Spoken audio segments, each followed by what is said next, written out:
Hello and welcome back to another video. So today I'm going to be fitting one of the chin mount kits that you can find online. This is something that I've been kind of looking at for a while. I didn't know if it was legit for one, and I didn't know how good these mounts actually are. So today I'm going to find out just how easy this is to install one of these kits onto my limited edition helmet. So this is the RPHA1 helmet, and this chin mount kit is exactly for this helmet. So what I'm going to do is open up the package, show you guys exactly what you get. But once we've got this fitted, I can then fit my GoPro. I can show you guys what my setup is when I talk through the helmet. So I've got a microphone here, and I've also got another GoPro adapter.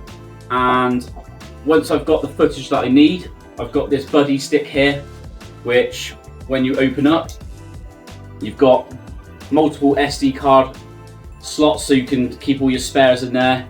You've got your connections at the back so you can connect to your iPhone, your Samsung or your PC.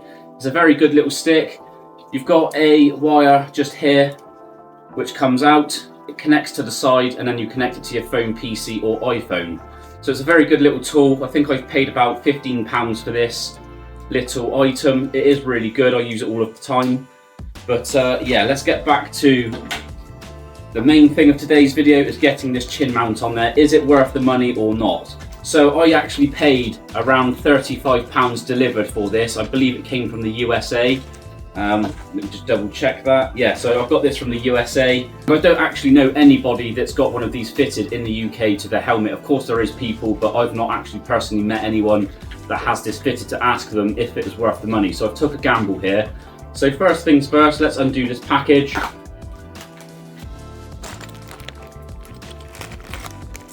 So there is two packages. You can see here, this is the main one for the mount, which we'll get to in a second. But the one I've just opened is all of your little GoPro sort of fixings. So your adjustability when the mount's fitted to the helmet itself. I do actually have some other spares which may fit this mount, but I just ordered this extra kit with it just in case I didn't have any of the components needed.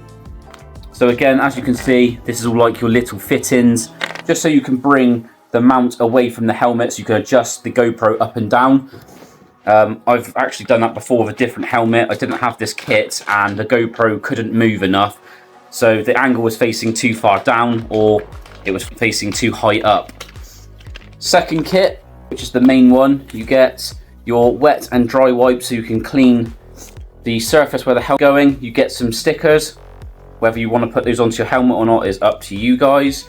And the main thing, of course, is the actual chin mount itself. So it is only held on with 3M adhesive tape, but to be fair, I have had so much stuff now with just 3M self-adhesive tape holding things on, and it is amazing what they can hold. So to be fair, with the weight of a GoPro, it probably is no issue. And of course, you get your instruction manual. And the last thing you get inside of this packet is this little circular piece, which I'm not entirely sure what that is for, so I may have to look in the instructions manual myself. But the main thing I'm interested in is this chin mount here. So it is just, by the look on it, 3D printed. Just show you guys up to the camera a little bit more, and you can see it stamped on the side chin mount. So it's simply going to be just peeling this off of the back. We're going to grab the helmet, and this is going to mount pretty much just here, I would say. So let's go ahead and do that now.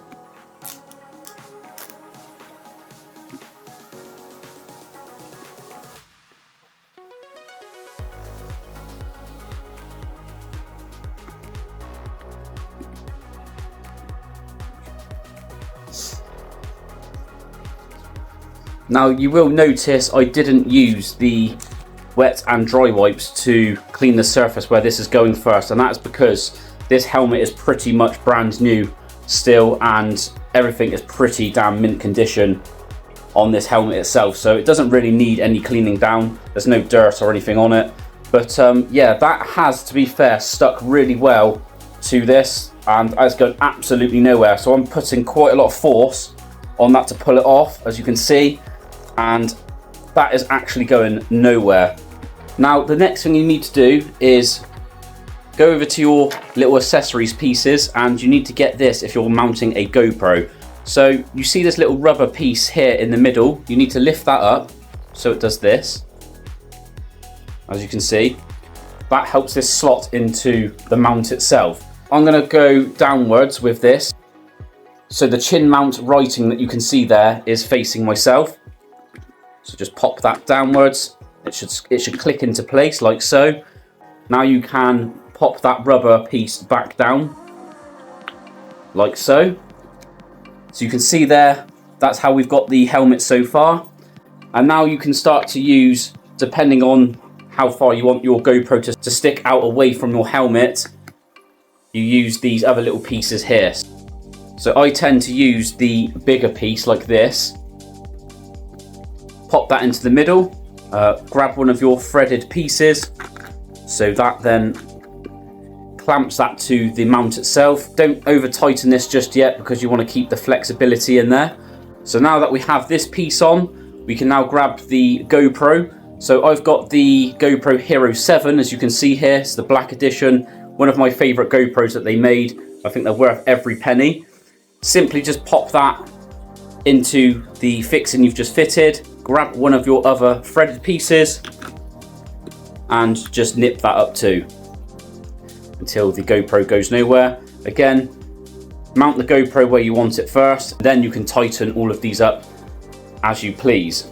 And that looks to be pretty much it. So that's what it looks like. Once we get onto the bike, we can adjust all this again how we want it. To me, looks about right, so I'm just going to nip that up a little bit more. But to be fair, this is going absolutely nowhere. That is really on there. Now we've got one last test to do, which means I'm going to have to get kitted up quickly. I'm going to start my GSXR 600 up. Now for you guys that's new to my channel, this is a limited edition model which I'm about to show you. I'm very lucky to own this bike and it does sound absolutely phenomenal. I'll probably do a little bit of talking when I'm on the bike just to make sure the microphone's going to work. If you're going to use a GoPro and you do want the microphone rigged up to your helmet too, and you are kind of new to this stuff, you do need to buy one of these GoPro adapters just here. Now you can buy one of these on eBay for £40 second hand roughly. On average that's what they go for, that's what I did. And you do need to get your separate microphone piece. So you're just going to slot that in the side of your helmet, sort of near your mouth area, and that will block the wind noise. One other thing I did find out with the microphone when I bought the GoPro was the connection on the end. You can see I've got two black lines on the end of mine. That will work fine with the sound quality with the GoPro in that black adapter I've just shown you. But if you've got three lines on the adapter, the chances are there'll be no sound quality, but the video will record. I don't know why it does that. I'm not technical enough to know why, but that was something I found out when I bought all of this kit. I did a little test run and it had no sound quality, and I was really annoyed because I thought I've just bought sort of faulty stuff, but it wasn't. It turned out you do need to have an adapter that has two black lines, not three.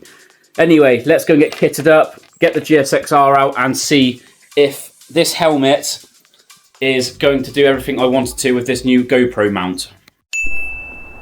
Okay, so I've got my helmet on. I hope you can hear me nice and clear. So this is my bike. It's a 2007 Suzuki GSXR 600 and it's a Isle of Man TT edition. So there's only 150 of these bikes made worldwide. I've said that in plenty of other videos if you want to check that out. The main thing I want to do now is just to jump onto the bike and make sure you guys can hear everything loud and clear, because like I said, this is a brand new setup. So let's waste no time, jump onto the bike and we could take it for a little rip quick.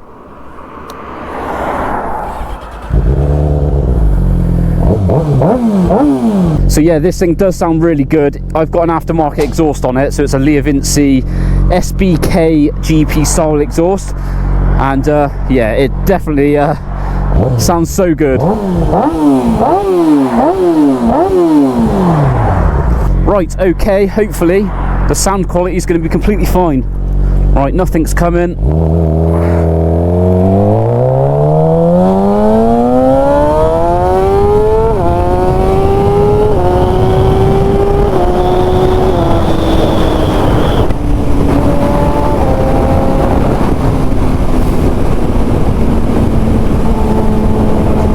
I've got my visor closed and the microphone, like I said, is tucked up into the side. I'm hoping that's reduced the wind noise. And if you're wondering where I am, I've gone to Kemble, which is Gloucestershire area. It's about 40 minutes away from where I live. I just thought it'd be good to do the video from this point onwards because the roads here are pretty good.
This bike sounds so bloody good.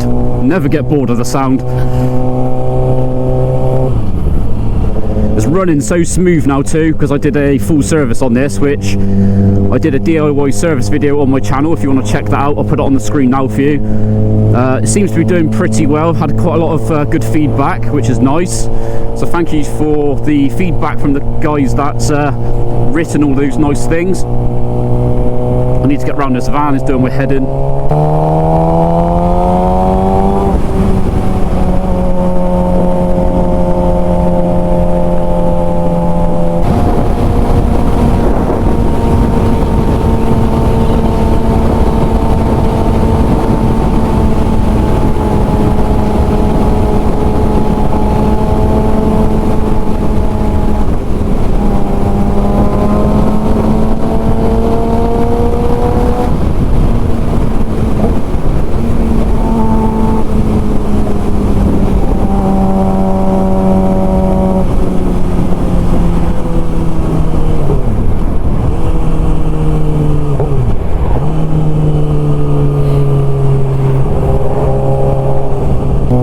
So hopefully everything is loud and clear with this new microphone setup. I just wanted to give you like a little bit of a taster of what it's like to have an onboard ride on this bike. I have got other videos on my channel if you do want to follow some more onboard riding. But thank you so much for watching today's video. Let me know how you get on if you're doing the same setup, and I hope this does help.